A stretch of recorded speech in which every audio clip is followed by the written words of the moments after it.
Welcome back to the 77 Podcast Show. Blazers get blown out by the Dallas Mavericks in Dallas. Their second game of 3 in the Dallas Triangle. On to Houston tomorrow. So they got a quick turnaround. If you like the show, please subscribe there or there. And we'll leave some information down in the description. Appreciate you watching, every single one of you. So let's get into some discussion with Bo Dizzy about tonight's game, and you'll find some things very interesting. All right, Bo Dizzy. Blowout time. Blazers got blown out. What do we think about that? What do we think? Butt kicking tonight. Not much to it. Just a good old fashioned butt whooping. Luca came out, was dominant as usual. We got Christian Wood tonight. Christian Wood came in and absolutely dominated the Blazers.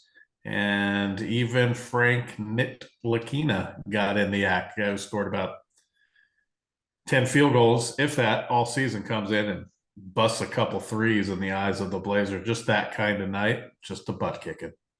Last time it was Dimwitty. Now it's the acquisition of Kemba Walker. Does that change the dynamic of the Dallas Mavericks, who, by the way, were at 500 coming into this game?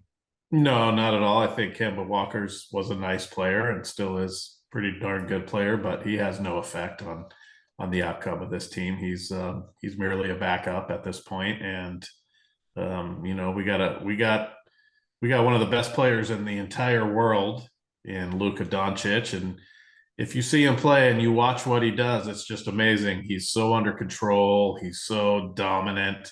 Does whatever he wants to do. And it's his world we're living in.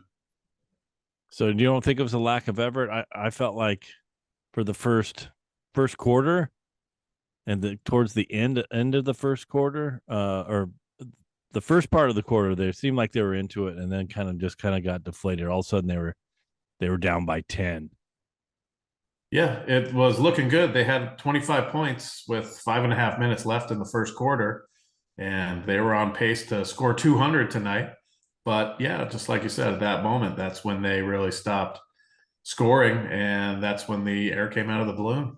So did it seem forced, or was it a matchup situation? It seemed to go to Grant early on, down low, and it kept going to Grant. Did that kind of get them out of their rhythm?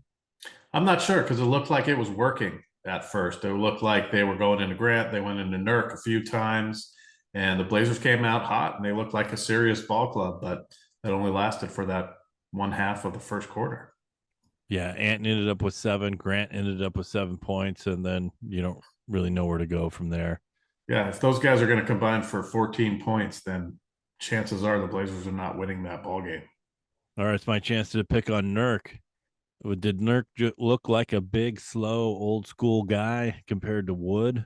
Is this something that needs to be addressed via trade, or do we stick with the big guy? No, I think you stick with what you got. Nurk sometimes is dominant against some players, but tonight Christian Wood looked like he did whatever he wanted to do, and by anyone's standards, he had a huge game tonight and one of the best games he's had all year. He came out hot in the first 3 or 4 games of the season and looked like he did tonight, but tonight he looked like a special player. He looked like Scottie Pippen, quite frankly. Looked like Scottie Pippen. He looked like Scottie Pippen plus a couple inches. So yeah, so they got run out. I did like the coaching change that get the starters out and play the backups in the third period, let them rest for tomorrow's game in Houston, and also just to see maybe they go on the run, maybe the young guys go on a run and catch up, get back into it, but they didn't. So what do you take away from a game like this? You don't want to be stuck. You don't want to be stuck down in the play-in game. You have to have the foot on the pedal. Can't let up. So what's Coach Billups telling them about this game? I think you just put this one behind you. It's actually a blessing that they turn around and play again tomorrow night against Houston, who's been playing tough at home as of late. They're no pushover, but I think it is a chance for the Blazers to get back on track. Yeah, I feel Dame didn't come out as aggressive. They went to Grant quite a bit, and I felt like they just weren't into it. Dame wasn't even very animated, so I hope to see him come into Houston come out aggressive and see how that and maybe that's the style they go with. Yeah, on the brighter side of things, though, we did see Shaden get a couple more for his highlight reel tonight. But I think he almost touched the jumbotron on the one dunk that he had with the top of his head. Oh my goodness, it's just scary seeing this guy.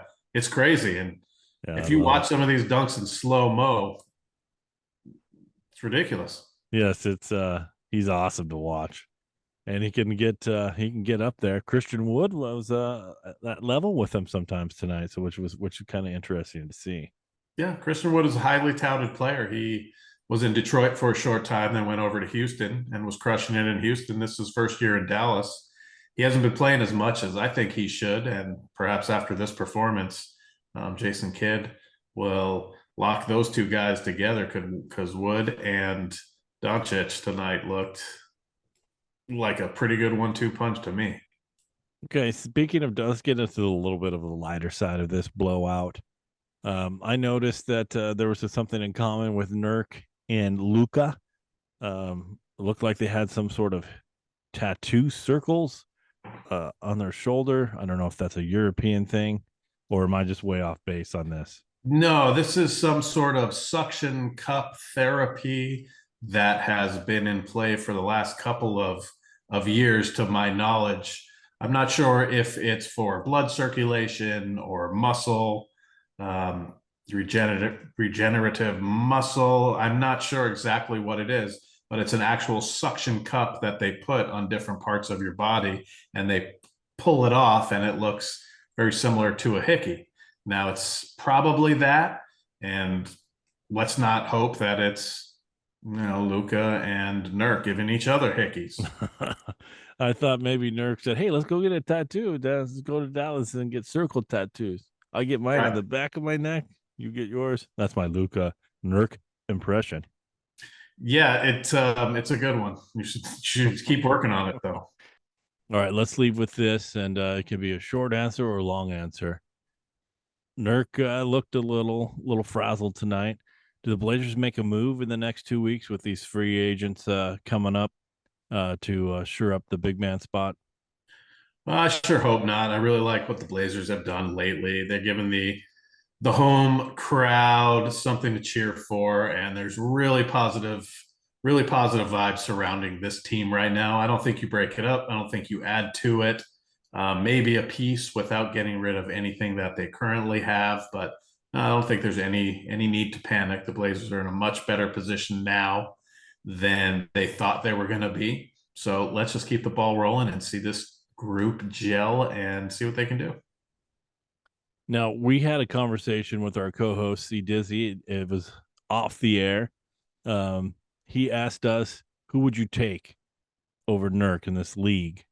And we couldn't really come up with a good, I think, solid answer of who you would trade for.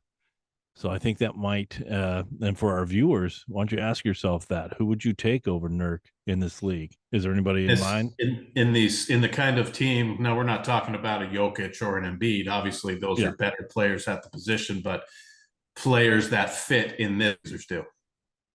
Yeah, in this system. So there's not too many out there. So I think we should stick with Nurk, go with Nurk.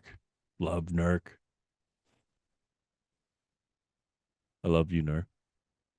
All right, that's our show for tonight. I'd like to thank Abe Johnson, Steve Powell, C. Dizzy, Bo Dizzy, and Mike Wally, and a special thanks to Vincent D'Onofrio. All right, have a good night, everybody.